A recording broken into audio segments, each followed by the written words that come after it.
Now, I know most of us would agree that when we're exploring the great outdoors or building out an emergency get-home bag for when the crap hits the fan, having a durable, high-quality, crossover-capable, mid-weight survival knife is an essential piece of gear. Well, what if I was to tell you that I have just such a knife that fits that criteria, that's made right here in the USA from the same manufacturer that makes ESEE's 1095 blades, Rowan. You can customize the handle and you can score it for under $100. What's that? Some of you are a little skeptical. Okay, let me prove it to you. The knife we're going to be digging into today is the EKA designed RTG-1, produced here in the USA by Rowan, and it's sporting CARROLL'S custom knife scales, and you can build this knife out for less than $100. And so we are going to have a blast today unpacking not only the knife's capabilities itself, how does it stack up to blades, say, like the SE6, and help you determine if this might be the ideal crossover tool to put in a go bag or to go on your next outdoor adventure with. If you're new to the channel, welcome. I'm Aaron. This is Gideonstactical. Let's dive in and have some fun. Now I'm going to mix it up a little bit today and show you how you can build this knife out first before I run in all the beautiful blade footage and action and comparison to help you determine whether or not you should truly build it out or just go with something else altogether. Now you would start with the knife itself. It's going to come with this excellent Kydex sheath. It's basically the same Kydex sheath you would get on an SE5. It's ambi. You just pull this blade out and it's going to come with the knife itself and a paracord wrap for the handle. There are no handle scales included. Now there are lots of distributors out there, but I hunted around and found that Chicago Knife Works, which I have zero affiliation with, has a sale going on, and you can find them starting at $45.99 to $51.99. That is bonkers in of itself. Around $50 for the knife with a paracord wrapped handle. Then, if you want handle scales, which I would absolutely recommend, Lucas Carroll, one of the best custom handle makers around, has prefabbed micarta, which I have, or G10 handles that fit perfectly onto this blade. Meaning you can be ordering the knife at the same time that you're ordering the handles. You bolt them on and you're ready to rock and roll. You got epic traction, feels good in the hand for lots of different applications and fits perfectly into that Kydex sheath. I mean, that thing ain't coming out. It's ready to rock and roll. And the best part, through my affiliate link, I've also scored a promo code for 25% off your first purchase over at Lucas Carroll's site. So I'm gonna have that popping up and it's in the description box below. And so if you're interested in this blade, or he does like ESEEs, he does Work Tough, reef knives, Beckers. I mean, he's doing custom scales for so many of those knives, and most of them are already prefabbed. So you just place the order and you're ready to rock and roll, and they start $55. So if you do the math, that is bonkers. So the value is absolutely there. Now we're going to find out if the performance is backing up that value. Now let's get to the point of this knife, the blade. And it is designed to just slither right through material like a Sidewinder missile. And we have to acknowledge the intended purpose first and foremost, which I believe is a tactical field knife. It is designed with grip points, thinner, less broad, and more piercing blade for stabbing and slashing tasks first and foremost. Does that mean it's not good in the outdoors? Absolutely not. I've used it extensively in woods tasks, and it absolutely performs. How does it perform against blades like the SE6? We're going to find out. But first and foremost, I wanted to see what this blade would do in stabbing and piercing tasks. Going first and foremost, just straight on, hard piercing into our 2x4, and I had superb lockup and confidence in that pierce, followed up by our stab and 5 lateral side-to-side pry test, and it passed with flying colors. Now, I would not treat this like a screwdriver because there's just not a lot of meat there. I mean, look at how much metal you got right there. I mean, it's got some thickness right there on the tip, but don't treat it like a crowbar. But I had full confidence that it would be able to handle a lot of thrusting, piercing, and stabbing. I appreciate the reach that they've given us on the blade. The cutting edge is 5 5/8 of an inch long, which means that you're going to have a lot of real estate and distance to work with, but also to use in other tasks.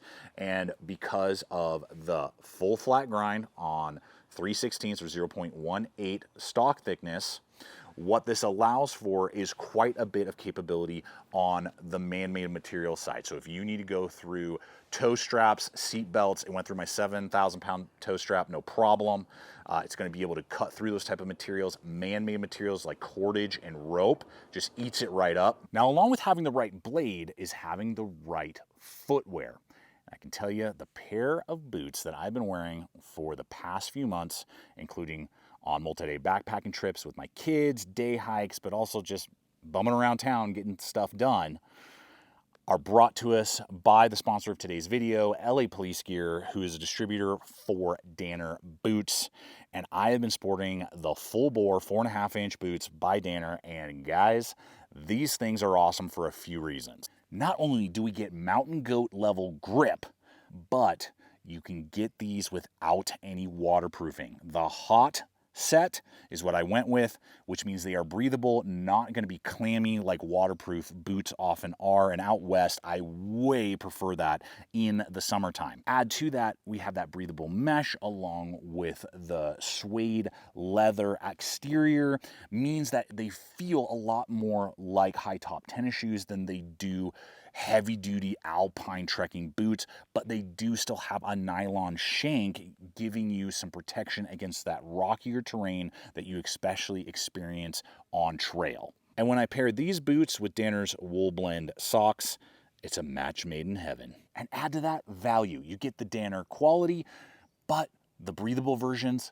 well under $200. Then you add on my exclusive 10% off promo code over to the LA Police Gear site, and that will save you even a little bit more. So I'm going to have a link popping up over to LA Police Gear along with that promo code in the description box below. I invite you to start exploring not only this series of boots, because they are epic, but all the Danner options that are available through LA Police Gear. Now, as we transition into the finer, like woodsworking capabilities, I was pleasantly surprised because the knife itself with Lucas's handle scales weighs 9.2 ounces. And the balance point right here over that guard. And that means that it's very quick, very nimble, but it also means that I'm actually able to get up close.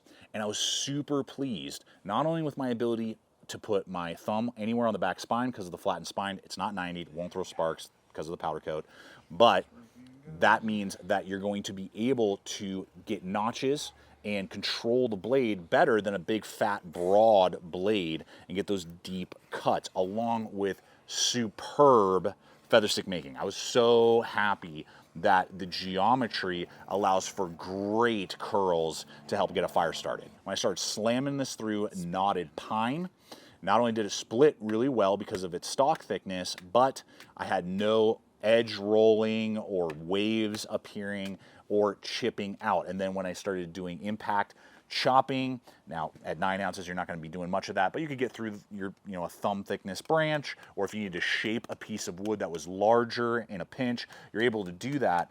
But at the end of all of that, and this is the factory edge that has not been resharpened in any way, you can see there all the way through, no snags, doing exactly what it's supposed to do. And so let's take a look at the contrast between the SE6 and the EKA, including blade geometry, choil versus knot, and that Rockwell hardness of the steel. This to do a better sweeping belly, great for caping cuts, sweep cuts like that.